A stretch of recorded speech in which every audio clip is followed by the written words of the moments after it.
venres pola tarde, un tractor fora de control bate contra unha capela en Guitiriz. O conductor deu positivo no control de alcolemia, ademais abandonou os feitos despois de facer un burato aí, Belén.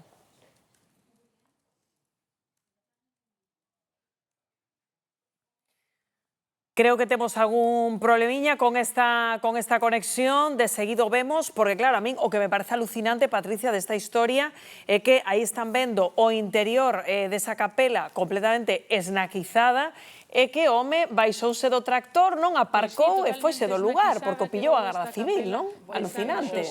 Estaba nas mellores condicións para ir avisar do que acababa de pasar, non? El dixo, pois, deixo o tractor... O típico, bato contra unha capela e voume, non? E yo me quito el medio. Menos mal que non había ninguén polo lugar, non? Porque, efectivamente, bueno, ahora estámoslo tomando así con un pouco de liseireza, pero puido ser unha tragedia. Eu entendo o nerviosismo, entendo a situación na que están os veciños de hoy. Hai que pedir explicación se este señor pois terá unhas responsabilidades, lóxicamente, porque iba aos mandos dun vehículo que é moi perigoso, que se puido levar por diante a un neno ou a calquer persoa maior da zona e que, ademais, pois non ia en condicións. Que a todo isto é algo que leva desde tempo advertindo, de xente que se sube os tractores en Galicia e que dá positivo en alcolemia porque, bueno, pensan que o controlan, que non é o mismo que o coche, que non nos van a parar para facer un control, non?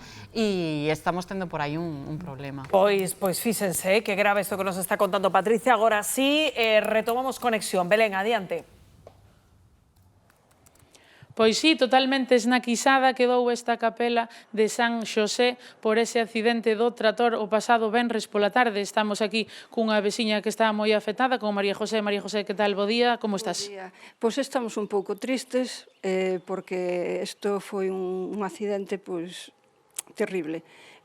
Aquí, pois, esta capela tiña misas os domingos de feira, se non había misa había celebración da palabra, e, bueno, pois estamos tristes, de momento non pode volver a facerse aquí, pois non sabemos en canto tempo tardarán en poder facerse.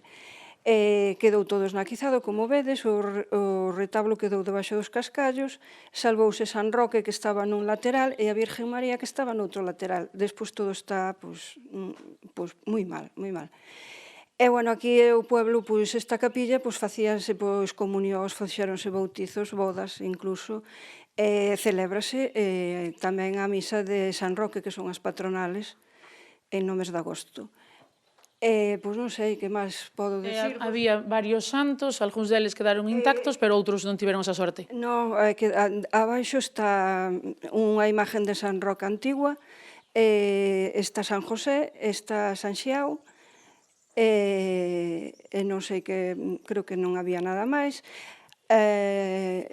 O retablo é unha pena porque estaba restaurado dos anos 90, e moi ben, estaba un retablo precioso. Aquí os días das feiras a xente que pasaba por aquí entraba a ver os retablos e, bueno, quedábase, era unha capilla moi pequena pero moi acolledora, moi bonita.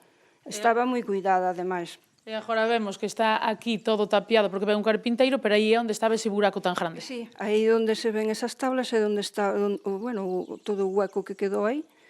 Está tapiado para que non entre nadie, que pode isto derrumbarse ou pode entrar xente e coller tamén parte do retablo. Entón, hai que preservalo. Moitas gracias, María José. Pois, compañeiros, xa vedes como quedou esta capela de San Xosé totalmente esnaquizada.